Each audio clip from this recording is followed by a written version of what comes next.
This week's episode of Steve's Outdoor Adventures takes us to northern British Columbia for an awesome combination hunt with professional hunting consultant Steve West and his clients. Steve harvests a moose, mountain caribou, and a big bull elk before helping two of his clients harvest great bulls on the last day of their hunt using the Montana cow elk decoy. 5 incredible hunts in northern British Columbia on another exciting episode of Steve's Outdoor Adventures. I'm Steve West, professional hunting consultant, and these are my adventures.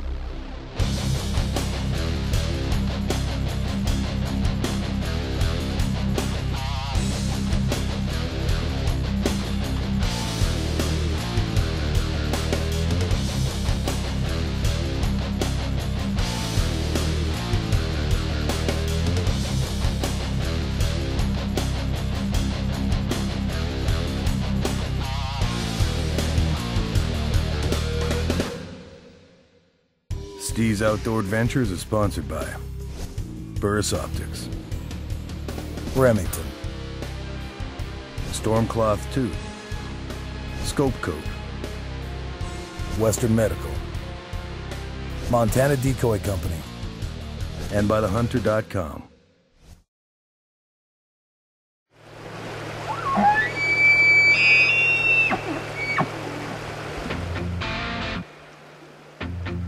As many of you who have followed my show for the last several years know, I'm an avid elk hunter, and one of my favorite places to hunt elk is northern British Columbia.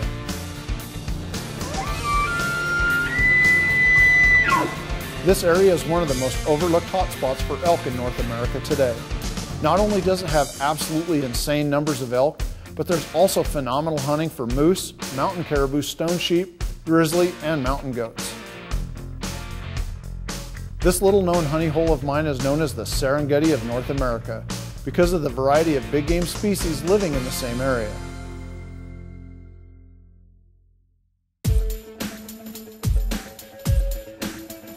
Northern BC offers a hunter the opportunity to arrange an awesome combination hunt in one of the most beautiful hunting areas on the entire planet. On a recent hunting trip to British Columbia, I was fortunate enough to have a pocket full of tags, and my goal was to fill them all. My main focus was elk, but I would also be hunting for mountain caribou, moose, and mountain goats.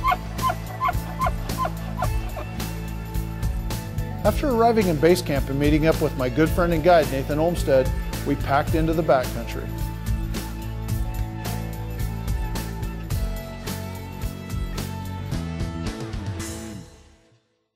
The first day in the field brought a lot of excitement as we spotted a good bull moose and decided to make a stalk.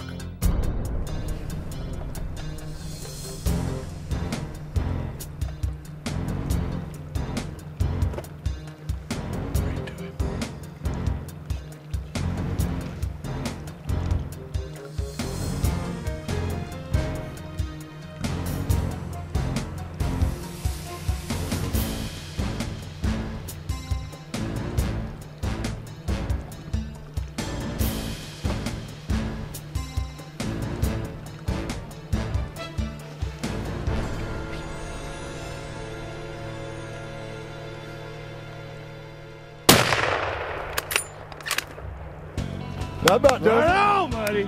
Good shoot. Nice shooting. It's a good old bull. Old bull. Yeah. Old bull. I was riding down the trail and walks out in front of me. I was like, holy mackerel. I couldn't figure out what you were signaling about, you know? Right. He was only 15 yards away when I saw him. That's awesome. Congratulations. Thanks, man. You got 3 and 2? Yeah. Old bull. Yeah, good old bull.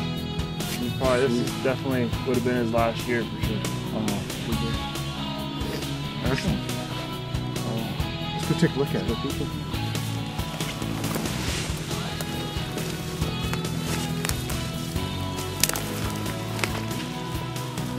Nice. Very, very nice. 3 and 2. See, after the 1st of September, they've got to have 3 brow times or more or 10 points.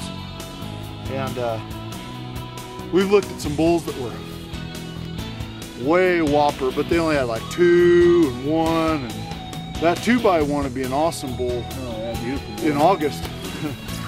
See, during the August season, you can catch them in the meadows here and up in the burn real easily. I mean, I think the August hunt's almost as good or better than the rut. And last year I shot my bull in August. Yeah. But this year we came in September and we've seen piles of moose. I mean, moose after moose after moose. Just could not buy a good, big, monster legal moose. This is a good average sized bull for this area, maybe even just a touch under average. Right? Yeah. I was thrilled to have harvested such a magnificent animal, and with several days of hunting left, I was well on my way to reaching my goal. Stay tuned to Steve's Outdoor Adventures. When we return, Steve West has to act quickly to harvest a mountain caribou in British Columbia. This segment of Steve's Outdoor Adventures is sponsored by Little Hottie's Hand Warmers.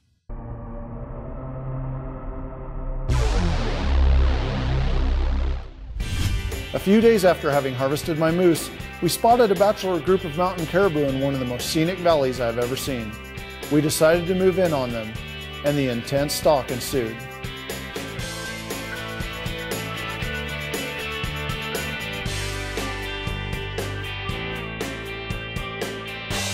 This isn't like a monster trophy mountain caribou area. They're just real nice animals, cool trophies. They have to have 5 points on their top plus back scratchers or have 6 points on top. We're pretty sure that the caribou that's got no velvet that shed his velvet off's got 5 points on his left top, and he's got back scratchers on both sides. Nathan's checking out to make sure that we don't have a missing point, but I'm pretty sure he's legal, and if he is, it's not a good day to be him.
Down, baby!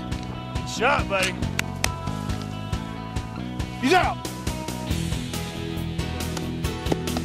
Good. He's pretty, man. He's the only one that's rubbed off. Yeah.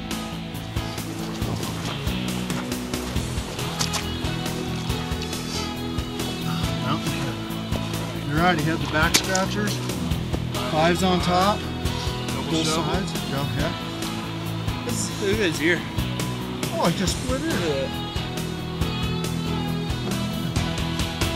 You know, probably the thing that paid the biggest dividends for us was good optics. Oh, for sure. Yeah, and being able to count the points, because they have to have 5 points in a back scratcher.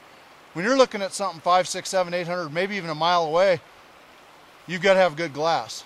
And we were talking about earlier, you know, you were asking about the Burris spotting scope, and I usually try to give something to everybody, so why don't you go ahead and keep my spotting scope when this hunt's over with. Well, thank you. Thank you very much. I'd love to. It's a great spotting scope. I love the angled eyepiece on it. Well, you got a lot of sheep hunters too. Yeah.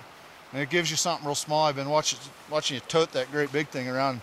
Couldn't imagine climbing a sheep mountain or even a mountain caribou mountain with it, so I'm pleased to pass it along to good hands. Well, thank you very much. So I'll tell you what, folks, this has been a great hunt. We came up over the top, had them just well under 200 yards away, about 180, 82 yards.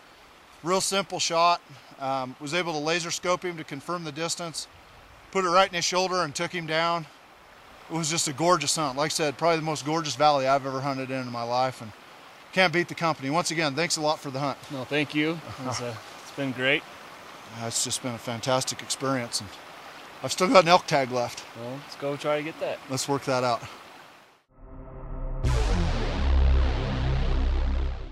At this point, I'm only 3 days into my hunt and I've harvested 2 fine animals. It was time to concentrate on elk before ascending into the high country for goats. After the break, Steve's quest continues as he harvests a big bull elk in northern British Columbia. We'll be right back.